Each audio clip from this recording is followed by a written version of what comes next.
अस्सलाम वालेकुम। मैं हूं सुहेल बलोच और आप देख रहे हैं सब रंग टीवी। और आज हम बात करने जा रहे हैं मुस्लिम लीग नून के सरबराह मियां नवाज शरीफ की बड़ी सियासी गेम के बारे में।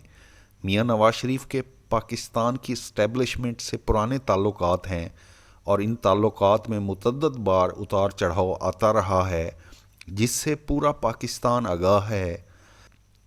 मियां नवाज शरीफ पाकिस्तान की मौजूदा सूरत हाल में एक बड़ी सियासी गेम का आगाज़ कर चुके हैं, जिसके असरात पाकिस्तान की सियासत में आने शुरू हो गए हैं, जिसकी बड़ी मिसाल थप्पड़ों की बाज़गश्त है। हालांकि इसमें कोई हकीकत नहीं है। पाकिस्तान के वज़ीर आज़म 4 दिन लंदन में मियां नवाज शरीफ के पास रहने के बाद बीमारी का बहाना बनाकर मंजर आम से गायब हो चुके हैं। पाकिस्तान में इस वक्त अफवाहों का बाज़ार गर्म है। मियां नवाज शरीफ पाकिस्तान में अफवाहों का बाज़ार गर्म करने के बाद यूरोप के 5 मुल्कों की सैर को निकल चुके हैं और इन अफवाहों में पाकिस्तान में मार्शल लॉ लगने की बातें भी हो रही हैं। पाकिस्तान में टेक्नोक्रेट्स की हुकूमत की अफवाह भी गर्म है।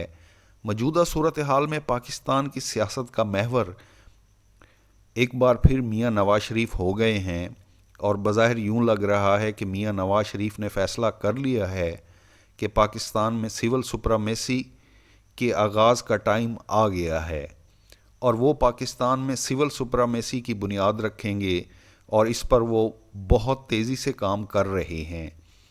इन हालात में पाकिस्तान की एस्टेब्लिशमेंट एक मरतबा फिर पाकिस्तान के मकबूल लीडर इमरान खान के करीब हो रही है, जिसके असरात इमरान खान के लबो लहजा में नज़र आने शुरू हो गए हैं। दूसरी तरफ मियां नवाज शरीफ अपनी सियासी गेम को बढ़ाते हुए वज़ीर ख़जाना इसहाक डार को पाकिस्तान के सदर आरिफ अलवी से मुलाकात के लिए भेज चुके हैं। अब मियां नवाज शरीफ पीडीएम के साथ साथ पीटीआई को भी पाकिस्तान में सिविल सुप्रीमेसी के लिए एक पेज पर लाना चाहते हैं, जिसके लिए वो बहुत तेज़ी से काम कर रहे हैं। पाकिस्तान में इस वक्त सियासत बहुत गर्म है और इस वक्त पाकिस्तान एक ऐसे मकाम पर पहुंच चुका है जहां से पाकिस्तान बेहतरी, कामयाबी, तरक्की और दुनिया में अपने मकाम को बेहतर करने की तरफ भी बढ़ सकता है और तारीकी, मायूसी और तनज़ली की तरफ भी बढ़ सकता है।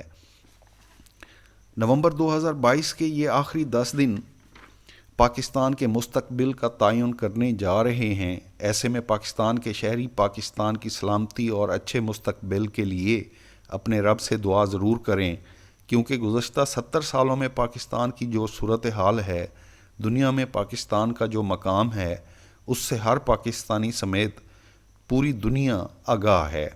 एक बात तयशुदा है, अगर पाकिस्तान को दुनिया में बाइज़्ज़त मकाम पर लाना है, पाकिस्तान को तरक्की याफ्ता और इंसानी हकूक़ का अलम बरदार मुल्क बनाना है, तो पाकिस्तान के हर शहरी को अपना किरदार अदा करना होगा। और वो किरदार ये है कि पाकिस्तान की बेहतरी के लिए पाकिस्तान में मौजूद सियासी जमातों को कोई ऐसा प्लान देने पर मजबूर करना होगा जिससे पाकिस्तान आइंदा 5 से 10 साल में अपने पाँव पर खड़ा हो जाए, पाकिस्तान मौशी तौर पर खुद कफील हो जाए, पाकिस्तान में इंसाफ की फराहमी बेहतर हो, लॉ एंड आर्डर की सूरत हाल बेहतर हो और पाकिस्तान में हकीकी मायनों में कानून की हुक्मरानी हो। मौजूदा पाकिस्तान की सूरत हाल पर इस वक्त पूरी दुनिया हंस रही है। पाकिस्तानियों, अगर पाकिस्तान में कोई तब्दीली नहीं आती और इसी तरह मुल्क चलता रहा तो मज़ीद कठिन वक्त के लिए तैयार हो जाएं। अब आपकी तकदीर का फ़ैसला आपके अपने हाथ में है। अगर आप ऐसे पाकिस्तान को चलने देना चाहते हैं तो हालात दिन ब दिन ख़राब होने की तवक्को रखें। पाकिस्तान में फौरी तौर पर अगर इंतखाबात भी नहीं कराए जाते, तब भी आपके मुल्क की सूरत हाल मज़ीद ख़राब होने जा रही है। पाकिस्तान के डिफ़ॉल्ट कर जाने की बातें हो रही हैं। श्रीलंका पहले ही डिफ़ॉल्ट कर चुका है। आप भी श्रीलंका की सूरत हाल देख चुके हैं। मौजूदा सूरत हाल में पाकिस्तान में अच्छे हालात की नवीद दूर दूर तक नहीं है। आप बताएं, आपको क्या लगता है, पाकिस्तान में कब तक हालात बेहतर हो जाएंगे? कब पाकिस्तान मौशी खुद कफील हो जाएगा?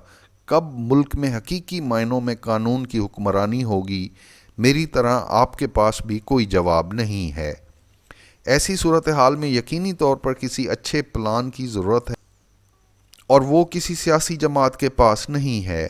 پاکستان کو اس وقت ایک معجزے کی ضرورت ہے، کیونکہ کوئی معجزہ ہی پاکستان کے حالات بہتر کر سکتا ہے۔